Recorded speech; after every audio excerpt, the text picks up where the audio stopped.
दयालपुर नामक गांव में ललित नाम का एक गरीब किसान रहता था। वो स्वभाव में बहुत सीधा था और सबकी मदद किया करता था। पर इतनी मेहनत के बाद भी उसके घर का गुजर बसर बहुत मुश्किल से हो पाता था। ललित के घर में उसकी बीवी मोना भी थी, जो कि गर्भवती थी। मैं दिन रात खेतों में कितनी मेहनत करता हूँ, परंतु फिर भी हम लोग रूखा सूखा खाकर ही जीवन व्यतीत कर रहे हैं। तुम्हारी ऐसी हालत में तो मुझे तुम्हारे लिए अच्छा खाना पीना लाना चाहिए, परंतु मैं क्या करूं? क्या कभी हमारे पास भी इतने पैसे होंगे कि हम लोग अच्छा खाना पीना खा सकेंगे और आराम की जिंदगी जी सकेंगे? आप इस तरह निराश क्यों होते हैं? आप अपना काम ईमानदारी और मेहनत से करते रहिए। भगवान हमें इसका फल जरूर देगा और हर चीज सही समय पर ही मिलती है। आपने कभी किसी का बुरा नहीं किया, बल्कि जो भी आपसे मदद मांगता है आप तुरंत उसकी मदद करते हैं। भगवान इसके बदले में आपको इसका फल जरूर देंगे। मोना इसी तरह की बातें करके ललित को दिलासा देती रहती थी। ललित का बड़ा भाई रघुवीर भी उसी गांव में रहता था। दोनों भाइयों ने पिता की मृत्यु के बाद आधी आधी जमीन ले ली थी। रघुवीर एक चालाक व्यक्ति था। उसने चालाकी से अच्छी और उपजाऊ जमीन खुद हथिया ली थी और बेकार जमीन ललित को दे दी। रघुवीर को अपनी जमीन की पैदावार से अच्छा मुनाफा होता था, पर वो कभी भी अपने छोटे भाई की मदद नहीं करता था। इसके बावजूद भी ललित ने कभी कोई शिकायत नहीं की। एक दिन ललित अपने घर से काम के लिए निकल रहा था। सुनो मोना, मैं खेतों पर जमीन खोदने जा रहा हूँ। आज दिन भर मैं वहीं रहूंगा। शाम तक ही काम पूरा हो पाएगा। तुम अपना ध्यान रखना और समय से खाना खा लेना, ठीक है? परंतु क्या आप खाना खाने घर नहीं आएंगे? ललित जानता था कि घर में केवल थोड़ा सा ही राशन बचा है, इसीलिए वो जानबूझकर मोना से कहता है, देखो मैं वहीं कुछ खा लूंगा, परंतु तुम समय से खाना जरूर खा लेना। ऐसी हालत में भूखा रहना ठीक नहीं है। ललित खेतों की तरफ जा रहा था, तभी पीछे से रघुवीर ने उसे आवाज लगाई। अरे ललित, सुनो तो जरा। अरे भैया, आप क्या काम है? देखो, मुझे तुम्हारी भाभी को लेकर शहर के डॉक्टर को दिखाने जाना है। यदि तुम मेरी जमीन पर आज खुदाई कर दो तो बहुत मेहरबानी होगी। ये सुनते ही ललित सोच में पड़ जाता है और बोलता है, भैया, पर आज तो मैं अपने खेतों में खुदाई करने के लिए जा रहा था। रघुवीर बहुत चालाक व्यक्ति था।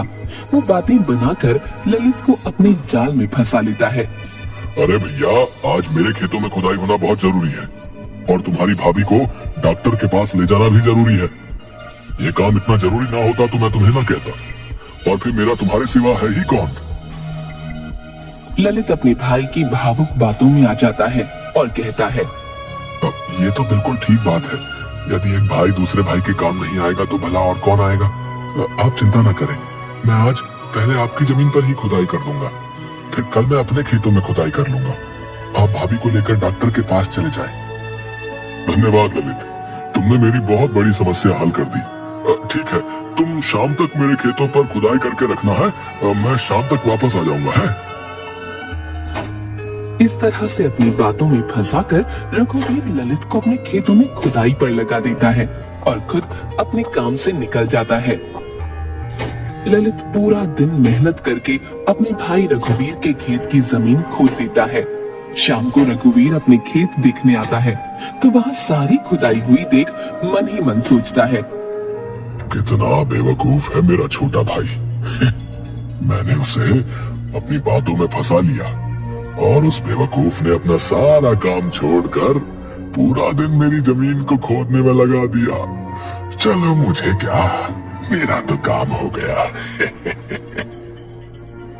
रघुवीर ललित से कहता है, अरे भाई, तुमने तो पूरी जमीन खोद दी। बहुत बहुत धन्यवाद। मैं कल आराम से इसमें जुताई करवा सकता हूँ। इसमें धन्यवाद कैसा भाई? अपने भाई की मदद करना तो मेरा फर्ज है। इस तरह थका हारा ललित अपने घर वापस लौटता है। अरे, आप आ गए। आप हाथ मुंह धो लीजिए और पहले खाना खा लीजिए। घर में तो थोड़ा सा राशन था।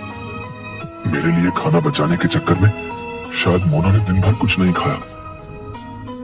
मोना, ये खाना तुम खा लो, मुझे बिल्कुल भूख नहीं है। क्यों, क्या हुआ? आपको भूख क्यों नहीं लगी? अरे आज रघुवीर भैया जमीन पर आए थे, उनके खेतों में कुछ काम था तो उन्होंने मुझे बुलाया। वहीं खेत पर उन्होंने मुझे इतना खाना खिला दिया, अब तो कुछ भी खाने की इच्छा नहीं रही। घर की स्थिति देखकर ललित मन ही मन बहुत दुखी होता है और सोचता है, हे भगवान, मेरी मदद करो ताकि मैं अपनी बीवी को भरपेट खाना तो खिला सकूं। वो बेचारी इस हाल में भी घर का सारा काम करती है और उस पर उसे खाना भी नहीं मिल पाता। मुझसे उसकी ये हालत नहीं देखी जाती। ये सोचते सोचते ललित सो जाता है। रात को सपने में उसे दिखता है कि माँ लक्ष्मी उस पर सोने के सिक्कों की वर्षा कर रही है और उसकी गरीबी दूर हो गई। अगले दिन सुबह उठते ही वो अपनी पत्नी से कहता है, रात में मैंने एक सपना देखा कि माँ लक्ष्मी हम पर सोने के सिक्कों की वर्षा कर रही है और हमारी गरीबी दूर हो गई है। ये तो बहुत शुभ सपना है। सुबह का सपना तो सच होता है। देखना, भगवान आपकी मदद जरूर करेंगे। चलो आज मुझे अपने खेतों में जाकर जमीन की खुदाई करनी है। शाम को आते समय मैं खाने का कुछ ना कुछ सामान लेता आऊंगा। ये कहकर ललित अपने खेतों पर चला जाता है और वहां जाकर खुदाई का काम शुरू करता है। खुदाई करते करते जमीन में उसे एक मटका दिखता है। अरे ये क्या है? लग रहा है जैसे कोई धातु का बड़ा सा मटका है। खोद कर देखता हूँ कि ये है क्या।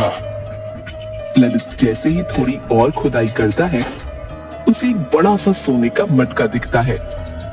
मटका खोलने पर उसकी आंखें खुली की खुली रह गईं। उसमें सोने की 2 मोहरें पड़ी थी। अरे ये क्या? इस मटके में तो सोने की 2 मोहरें पड़ी हैं। लगता है भगवान ने मेरी सुन ली। कल रात का सपना सच हो गया। मुझे सचमुच सोने की मोहरें मिल गई। तभी अचानक उसके सामने एक बूढ़ी अम्मा आती है और उससे कहती है, बेटा मैं एक लाचार बुढ़िया हूँ। अपने घर में एक गाय का दूध बेचकर अपना गुजारा करती हूँ। मेरा इस दुनिया में कोई नहीं है, पर वो गाय बहुत बीमार हो गई है और उसके इलाज में काफी खर्चा होगा। क्या तुम मेरी कुछ मदद कर सकते हो? भगवान तुम्हारी सब परेशानियां दूर कर देगा। ललित उसे देखकर सोच में पड़ गया और मन ही मन सोचने लगा, जिस तरह मैं गरीब और लाचार हूँ, ये बूढ़ी अम्मा भी वैसी ही है। भगवान ने मेरी मदद की और मुझे 2 सोने की मोहरें दी हैं। क्यों ना इसमें से एक सोने की मोहर मैं इस बूढ़ी अम्मा को दे दूं, जिससे इसकी भी परेशानी दूर हो जाए। बस यही सोचकर ललित एक सोने की मोहर उस बूढ़ी अम्मा को दे देता है। अम्मा, मेरे पास रुपए तो नहीं है, ये एक सोने की मोहर है। इसे बाजार में बेचकर आपको अच्छी खासी रकम मिल जाएगी, जिससे आप अपनी गाय का इलाज करा सकेंगे। बूढ़ी अम्मा हाथ में मोहर लेती है और ललित से कहती है, बेटा तुम कितने अच्छे हो। तुम खुद इतनी मुसीबत में हो और गरीबी से जूझ रहे हो, पर फिर भी तुमने इन दोनों में से एक मोहर मेरी मदद के लिए मुझे दी। मेरा आशीर्वाद है कि तुम्हें कभी भी गरीबी का सामना नहीं करना पड़ेगा और तुम हमेशा खुश रहोगे। ललित उस मटके में एक सोने की मोहर को निकालकर उसे बाजार में बेचता है और अपने घर के लिए खाने पीने का सामान लेकर घर वापस आता है। मोना ललित को देखकर पूछती है, अरे आप तो बहुत सारा राशन लेकर आ गए, ये मटका कैसा है? आज मुझे खुदाई में ये सोने का मटका और 2 मोहरें मिली। उसमें से एक मोहर मैंने बेच दी, उसी से बहुत सारे पैसे मिले हैं, तो मैं खाने पीने का सब सामान ले आया। ललित और मोना उस रात पेट भरकर खाना खाकर आराम से सो गए। तभी ललित को फिर से एक सपना दिखा। उस सपने में माँ लक्ष्मी उससे कहती है, ललित मैं बहुत खुश हूँ, तुमने इतना दुखी होते हुए भी एक जरूरतमंद बूढ़ी अम्मा की मदद की। तुम्हारे पास केवल 2 ही मोहरें थीं, जिसमें से तुमने एक उसे दे दी। मैं तुम्हें आशीर्वाद देती हूँ, जो घड़ा तुम अपने खेत से लाए हो वो एक जादुई सोने का घड़ा है।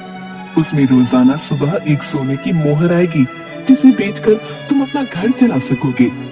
उस जादुई घड़े में एक ही मोहर आएगी, तुम्हें अब जीवन भर गरीबी का सामना नहीं करना पड़ेगा। और अब से तुम्हारा जीवन सुखमय और खुशहाल हो जाएगा। ललित अचानक से उठ जाता है और सपने के बारे में सोचता है। एक दिन पहले वाले सपने में महालक्ष्मी ने मुझे सोने की मोहरें दी और वो सपना सच हुआ। लगता है रोज एक सोने की मोहर वाली बात भी सच होगी। महालक्ष्मी ने मुझ पर कृपा की और मुझे जादुई घड़ा दिया। अगले दिन सुबह उठते ही ललित जादुई घड़े में देखता है तो उसे वहाँ एक सोने की मोहर दिखती है। ये देखकर वो खुशी से नाचने लगता है और अपनी बीवी मोना को सारी बात बताता है। देखा, मैं ना कहती थी कि समय आने पर सब ठीक हो जाएगा। आपने हमेशा लोगों की मदद की है, इसी का फल भगवान ने आपको दिया है। अब हमारी गरीबी और परेशानी के दिन खत्म हो गए हैं। यदि रोज सोने की एक मोहर हमें मिलेगी, हमारा घर का खर्च भी अच्छे से चलेगा और खेती बाड़ी के लिए सामान भी बाजार से आ जाएगा। आपको अब कोई चिंता करने की जरूरत नहीं। इसके बाद से उस जादुई घड़े में रोजाना एक सोने की मोहर आती और ललित उसे बेचकर कम पैसों से अपनी जिंदगी चलाता। अब उन दोनों की जिंदगी बहुत आराम से कट रही थी और हर एक जरूरतमंद की मदद ललित किया करता था। ललित के घर इस तरह पैसे आते देखकर रघुवीर सोच में पड़ जाता है कि आखिर इसके पास पैसा आ कहां से रहा है। यही जानने के लिए रघुवीर ललित से कहता है। अरे भाई ललित, कैसी चल रही है जिंदगी? मैंने सुना है तुमने अपने मकान की बहुत अच्छी मरम्मत करवा ली और घर में खूब सामान भी ले लिया। क्या कहीं से लॉटरी खुली है? ललित बहुत सीधा था, अपने भाई को सारा सच बता देता है। भैया, मैं आपसे कहता था ना कि मेरी बीवी ने मुझे कहा है कि भगवान हमें हमारी ईमानदारी का फल जरूर देंगे। बस कुछ यूं ही समझ लीजिए कि भगवान ने हमारी मदद की और मुझे एक जादुई घड़ा मिल गया जिसमें रोजाना मुझे एक सोने की मोहर मिलती है। बस उसी से हमारी जिंदगी आराम से कट रही है भैया। सोने के जादुई घड़े के बारे में सुनकर रघुवीर का सर चकरा जाता है और उसके मन में वो घड़ा पाने का लालच आ जाता है। दिन मौका देखकर रघुवीर ललित के घर में चोरी छिपे घुस जाता है और सामने उसे सोने का वो घड़ा दिखाई देता है। अरे, तो ये है जादुई सोने का घड़ा। मुझे तो इसे पाने के लिए कुछ ज्यादा मेहनत भी नहीं करनी पड़ी। चलो, मेरा काम हो गया। इसे अपने घर ले जाऊंगा और रोज इसमें से सोने की एक मोहर लूंगा। रघुवीर जैसे ही उस घड़े को हाथ लगाता है, वो सोने के घड़े से मिट्टी के घड़े में बदल जाता है। अरे, अब ये क्या हो गया? ललित ने तो कहा था कि ये जादुई सोने का घड़ा है, परंतु मेरे छूते ही मिट्टी का कैसे हो गया? अभी मुझे यहाँ से जाना होगा, फिर किसी दिन मौका देखकर मैं इसे चुराने आऊंगा। रघुवीर उस घड़े को पाने के लालच में 2-3 बार चोरी करने के इरादे से ललित के घर आता है, पर जैसे ही वो उस घड़े को छूता है, वो मिट्टी का बन जाता है। तभी अचानक ललित वहाँ आ जाता है। अरे भैया, आप यहाँ कैसे आना हुआ? रघुवीर उसे देखकर घबरा जाता है और उससे झूठ बोलता है। अब ललित भाई, मेरी मुर्गी पता नहीं कहाँ चली गई। बस उसे ही ढूंढते हुए आया था। मैंने सोचा शायद पिछले दरवाजे से वो तुम्हारे घर आ गई हो, पर यहाँ तो नहीं मिली। अच्छा, मैं अब चलता हूँ। ललित अपने भाई की भावना को समझ जाता है। भाई मटका चुराने के लालच में चुपचाप घर में घुसा है, परंतु मैं उसे कुछ नहीं कहता। उधर रघुवीर भी समझ जाता है। ये मटका भाई को भगवान ने फल स्वरूप दिया है, जिसका जादू केवल उसी के लिए है। ललित की अच्छाई और नेकी का बदला भगवान ने उसे दिया। हमें अपने जीवन में नेकी और सच्चाई से जीवन जीना चाहिए। अगर हम मेहनती और ईमानदार होंगे तो भगवान भी हमारी किसी न किसी रूप में मदद जरूर करेंगे।